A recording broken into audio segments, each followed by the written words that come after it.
O Moído do Dia. Informações sobre o que acontece diariamente na cidade e região.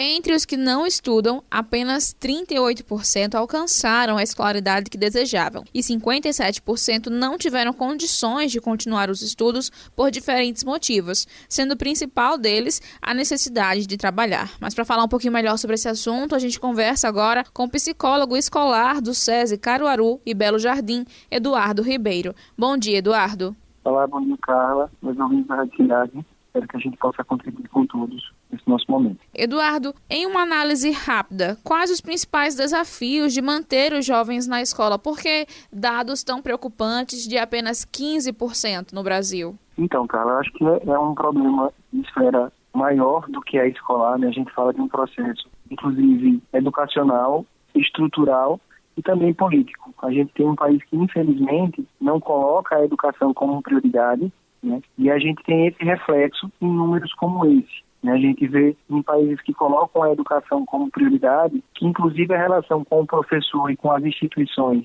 de ensino, elas são outras. Então é difícil também, quando a gente pensa nesse cenário, e pensar no estudante implicado, né? Engajado nesse projeto chamado escola, que é para além do acadêmico, né? Mas a gente tem essa dificuldade, na minha visão, muito pelo contexto político do Brasil também. E, Eduardo, o que poderia ser feito para melhorar essa situação?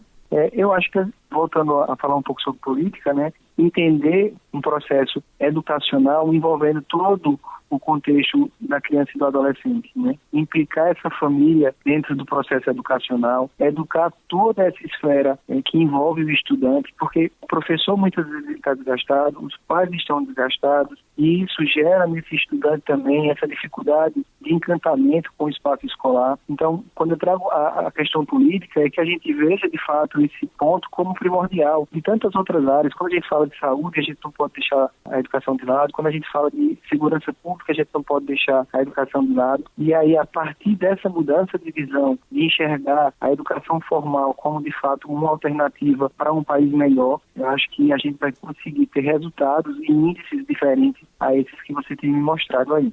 E, Eduardo, esses dados, né, que o SESI traz nessa pesquisa, são dados preocupantes, né? Apenas 15% dos jovens com 16 anos estão estudando. Quais consequências podem vir a partir de números como esses? Quando a gente fala dessa questão da faixa etária, a gente entende que até a adolescência, a criança, né, ela está no processo de desenvolvimento e ela tem, inclusive, maior facilidade contextual, neurológica para desenvolver academicamente melhor. Então, a partir de um momento que a gente não aproveita esse espaço que é reservado para o processo educacional da criança e ela entra aí na parte maior de idade, com outras responsabilidades e outras atribuições, a gente entende que é mais difícil também, pelo processo de formação, tanto físico como social, que esse sujeito ele consiga, assim como na educação para os menores de 18 anos, se engajar, porque as atribuições são outras, né? A gente sabe que a partir dessa faixa etária o índice de trabalho é muito maior, as responsabilidades de casa também, e a escola, queira ou não, acaba ficando em segundo plano. Então essa é uma consequência, a gente entender que esse público nessa faixa etária, a gente consegue ter desenvolvimentos mais satisfatórios,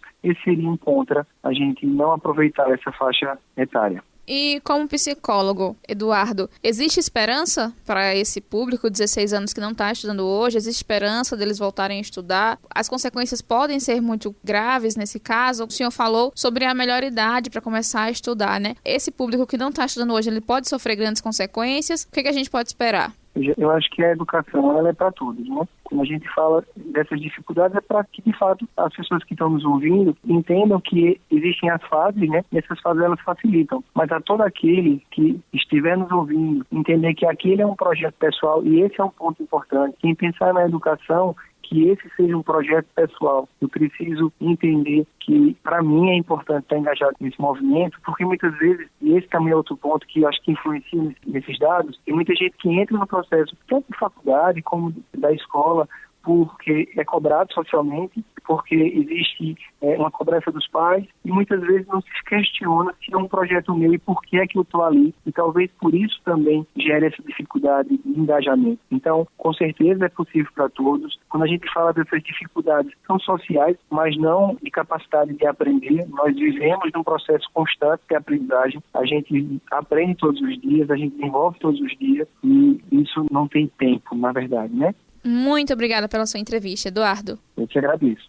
Você conferiu no Moído do Dia de hoje uma entrevista com o psicólogo escolar do SESI Caruaru e Belo Jardim, Eduardo Ribeiro, que falou sobre uma pesquisa recente do SESI que apontou que apenas 15% dos jovens com 16 anos estão estudando no Brasil e as consequências de um fato como esse para a nossa sociedade. Carla Nogueira, Rádio Cidade, todo mundo ouve, todo mundo vê.